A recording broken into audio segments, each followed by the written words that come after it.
Je pense qu'il y a une bonne collaboration entre les agriculteurs de terrain, la SAFER, le directeur SAFER que j'ai rencontré. Je pense qu'on a tous joué carte sur table. Le but n'était pas de s'agrandir, mais vraiment de sauver des exploitants, quoi.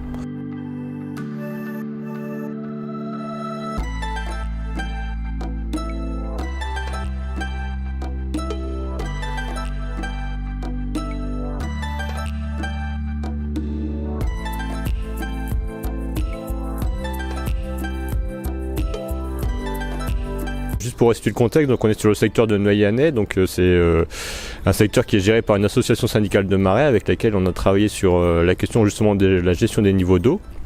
C'est un territoire en fait sur lequel on a une concentration d'enjeux, enjeux environnementaux. On a aussi des enjeux espèces, bien évidemment, végétales, animales qui sont liés à la présence de ces milieux. On a également des enjeux hydrauliques et on a également des enjeux agricoles.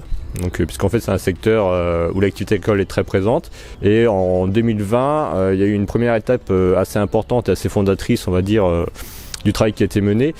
Et ce qui est apparu, c'est qu'il fallait travailler sur la problématique gestion de l'eau, sur la problématique environnementale, et il fallait aussi trouver des solutions auprès du monde agricole, et notamment on avait bien conscience de ces points bas qui étaient cultivés, qui pouvaient poser des problèmes par rapport à ces enjeux de gestion des niveaux d'eau et ces enjeux environnementaux.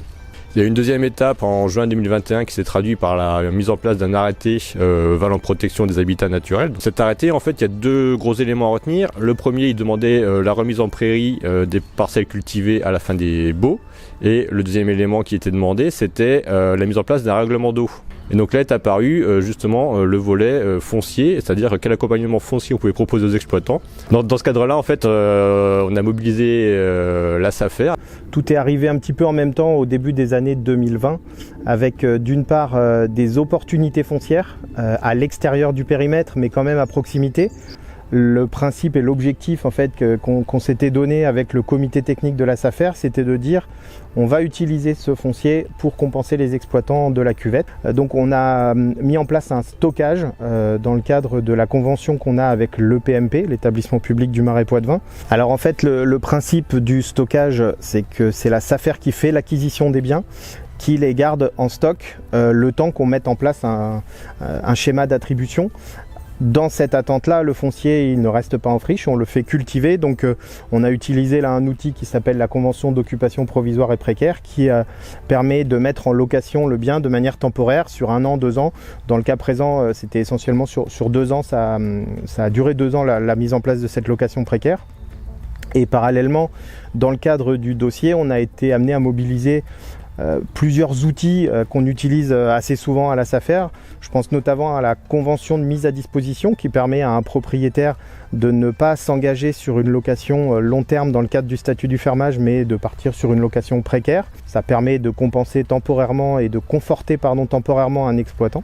On a également utilisé des outils d'intermédiation locative, c'est-à-dire accompagner un propriétaire vers le choix de son futur locataire.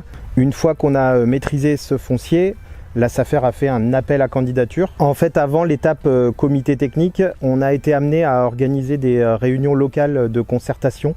Les scénarios qui ont été élaborés lors de cette réunion locale ont été présentés au comité technique, ce qui a in fine permis d'attribuer le foncier à une dizaine d'attributaires qui se sont soit engagés à libérer totalement les parcelles qu'ils avaient dans le périmètre de la cuvette de Noyer, soit à transformer leurs parcelles qui étaient cultivées en céréales, à les transformer en prairies.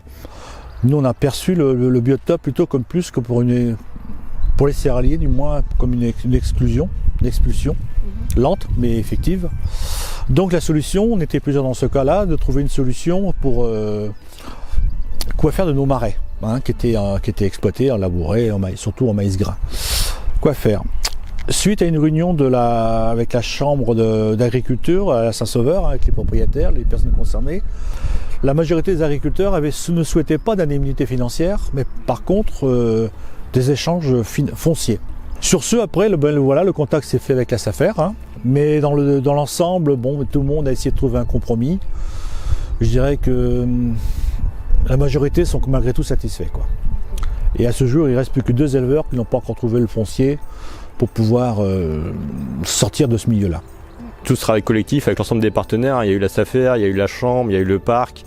Sur ce volet foncier et puis sur ce volet aussi reconversion. Là c'est vrai qu'on est vraiment sur une étape foncière et après il y aura toute l'étape aussi de reconversion des terres cultivées, donc c'est un autre aspect du travail, c'est l'étape d'après. Donc voilà, il y a une multitude d'acteurs qui se sont mis en place sur ce territoire là pour pouvoir justement les accompagner au mieux.